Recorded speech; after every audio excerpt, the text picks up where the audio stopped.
இந்த நாளிலும் கர்த்தர் உங்களோடு கூட பேசும்படியே கொடுத்த வசனம் லூக்கா 23ஆம் அதிகாரம் 34வது வசனம். அப்பொழுது இயேசு பிதாவே இவர்களுக்கு மன்னியும், தாங்கள் செய்கிறது என்னதென்று அறியாதிருக்கிறார்களே என்று சொல்லி வசனம் சொல்லுகிறது. இன்றைக்கும் கேட்டுக்கொண்டிருக்கிற குடும்பத்தின் பிள்ளைகளாகி உங்கள் ஒவ்வொருவரோடு கூட கர்த்தர் பேசுகின்றார். பிரியமானவர்களே, இயேசு கிறிஸ்து சிலுவையிலே கூறின முதலாவது வார்த்தை இது.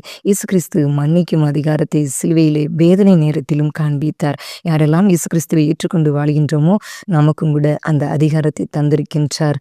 அந்த மன்னிக்கும் அதிகாரத்தை நாமும் கூட கர்த்தரிடத்திலே கேட்டு பெற்றுக்கொள்வோம். பிரியமானவர்களே, நம் உள்ளத்தையும் அவர் உள்ளம் போல மன்னிக்கும் உள்ளமாக மாற வேண்டும் என்றுதான் தன் உயிரை சிலுவையிலே நமக்காக தியாகம் செய்தார். மத்தேயு 5:39-44 பார்க்கும் பொழுது, உங்களை சத்துருக்களை சிநேகியுங்கள், உங்களை சபிக்கிறவர்களை ஆசீர்வதியுங்கள் என்று இயேசு கிறிஸ்து நமக்கு போதித்திருக்கின்றார் அல்லவா? அதை சிலுவையிலே நிறைவேற்றி காண்பித்தார். எத்தனையோ பாடுகளுக்கு தன்னை ஒப்பு கொடுத்து சத்துருக்களுக்காக அவர் மன்றாடினார். தன் ஜீவனையே தந்து நிரூபித்து காட்டினார். பிரியமானவர்களே, இயேசுவின் மன்னிக்கும் இருதயத்தை நாமும் கூட ஒவ்வொருவரும் பெற்றுக்கொள்வோம். நம்முடைய கசப்பான எண்ணங்கள், நம்முடைய வேண்டாத எண்ணங்கள் எல்லாவற்றையும் நாமும் கூட மாற்றி போடுவோம். ஒருவேளை நமக்கு விரோதமாக பல மனிதர்கள் எழும்பியிருக்கலாம், பல காரியங்களை செய்திருக்கலாம். நாம் செய்யாத காரியங்கள் எல்லாம், நீங்கள் செய்யாத காரியங்கள், செய்யாத காரியங்களை எல்லாம் செய்தது போல, சொல்லாததை செய்தது போல, பேசாததை பேசினது போல, இப்படியாக பல காரியங்களை உங்களுக்கு விரோதமாக செய்திருக்கலாம். உங்களுக்கு வரவேண்டிய நன்மைகளை தடுத்திருக்கலாம்.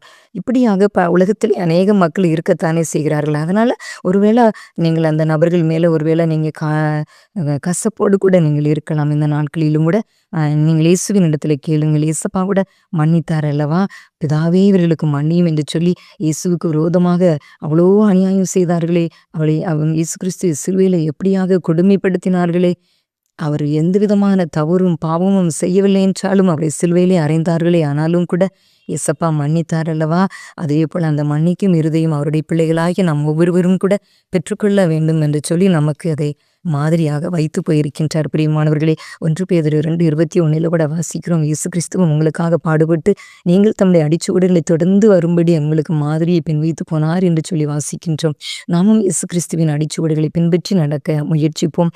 இயேசுவின் இடத்துல கேட்போம். நமக்கும் அந்த நல்ல உள்ளத்தை நமக்கு கர்த்தர் தருவார், இயேசு கிறிஸ்து தருவார். பிரியமானவர்களே, இயேசுவின் இடத்துல எந்த ஒரு தவறும் இல்லை. பிலாத்து அவரிடத்துல ஒரு குற்றமும் காணவில்லை.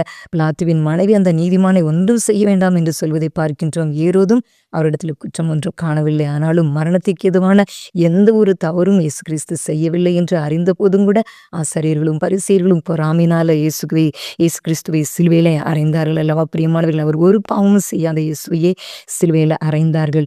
ஆனால் அவர்களையும் மன்னித்தார். இன்றைக்கு நாமும் கூட இயேசு கிறிஸ்து எப்படி மன்னிக்கின்றவராக, இயேசுவுக்கு விரோதமாக எழும்பினவர்களை, சிலுவையில் அறைந்தவர்களை அவர் மன்னித்தாரோ, பிதாவினிடத்தில் வேண்டுதல் செய்தாரோ, பிதாவே இவர்களுக்கு மன்னியும் என்று சொல்லி வேண்டிக் கொண்டாரோ, அதே போல நீங்களும் நானும் கூட இன்றைக்கு நாம் ஒவ்வொருவரும் கூட ஒருவேளை உங்களுக்கு விரோதமாக பல மனிதர்கள் எழும்பி இருந்தாலும் கூட அவர்களையும் மன்னிக்கும் இருதயத்தை எனக்கு தாரும் ஆண்டவரே என்று சொல்லி, எனக்கு விரோதமாக தவறு செய்தவர்களை, எங்களுடைய நன்மைகளை தடுக்கும்படியா எழும்பின மனிதர்களை கூட நாங்கள் நேசிக்க வேண்டும், மன்னிக்க வேண்டும். ஆண்டவரே, எங்களுக்கு அந்த நல்ல இருதயத்தை தாங்க, உம்மை போல எங்களுக்கு அந்த மன்னிக்கிற இருதயத்தை தாங்க இயேசப்பா என்று சொல்லி நீங்களும் கூட கேட்கும் பொழுது இயேசு கிறிஸ்து நிச்சயமாய் உங்களுக்கும் அந்த கசப்பான எண்ணங்களை எடுத்து போட்டு, கல்லான இருதயத்தை எடுத்து போட்டு, சதையான மென்மையான இருதயத்தை தந்து, பரிசுத்தமான இருதயத்தை தந்து, கசப்பின் வேர்களை அகற்றி போட்டு சமாதானத்தை தருவார். ஒருவேளை நீங்கள் சில வேளைகளிலே அந்த உங்களுக்கு விரோதமாக எழுப்பினவர்களை மன்னித்து விட வேண்டும் என்று சொல்லி நீங்கள் பிரயாசப்பட்டாலும் கூட அவர்கள் மன்னிப்புக்கு அவர்கள் வராமல் இருந்திருக்கலாம். ஆனால் கர்த்தர்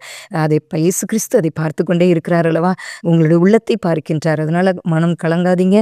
கர்த்தர் நிச்சயமாய் உங்களுக்கு சமாதானத்தை தருவார், உங்களை ஆசீர்வதிப்பார்.